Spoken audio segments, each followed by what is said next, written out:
नमस्कार। आपका इस चैनल पर पुनः स्वागत है। आइए सुनते हैं मकर संक्रांति की कहानी। एक समय की बात है जब बब्रुवाहन नाम का राजा हुआ करता था। उसके राज्य में किसी चीज की कमी नहीं थी। उसके राज्य में हरिदास नाम का एक ब्राह्मण रहता था जिसकी पत्नी का नाम गुणवती था। गुणवती बहुत ही धर्मवती और पतिव्रता महिला थी। गुणवती अपने सारे जीवन भर ईश्वर की पूजा और उपासना किया करती थी। वह व्रत दान धर्म भी किया करती थी। वह अतिथि सत्कार बड़े मन से किया करती।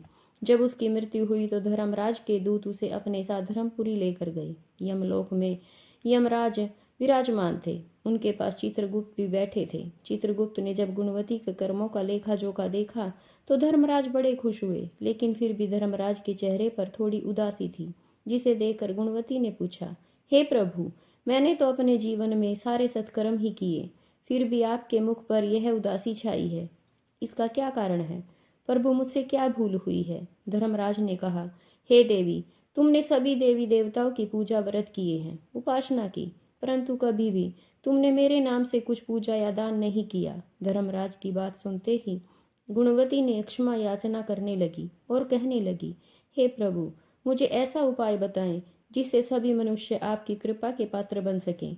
मैं आपके मुख से आपकी भक्ति का मार्ग सुनना चाहती हूँ। मेरी कामना है कि मैं मृत्यु लोक में वापस जाकर आपकी भक्ति करूं और सब लोगों को आपके धर्म के बारे में बताऊं। धर्मराज ने कहा, सुनो गुणवती, जिस दिन सूर्यदेव उत्तरायण में प्रवेश करते हैं, यानी कि मकर संक्रांति के दिन से लेकर पूरे एक साल तक मेरी पूजा करनी चाहिए और कथा सुननी चाहिए। गुणवती, तुम पूजा के साथ साथ मेरे बताए इन 10 नियमों का पालन अवश्य करना।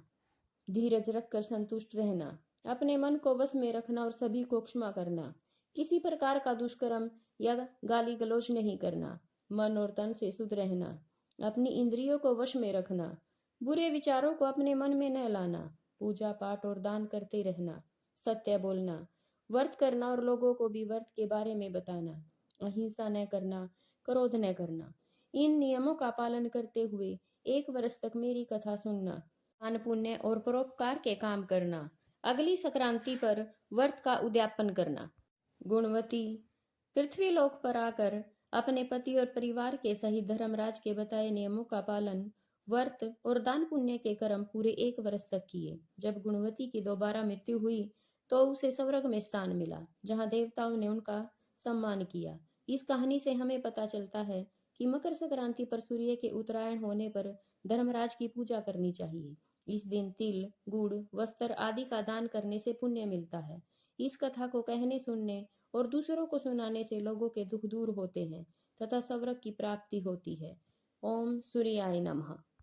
चैनल को सब्सक्राइब करें, लाइक करें। धन्यवाद।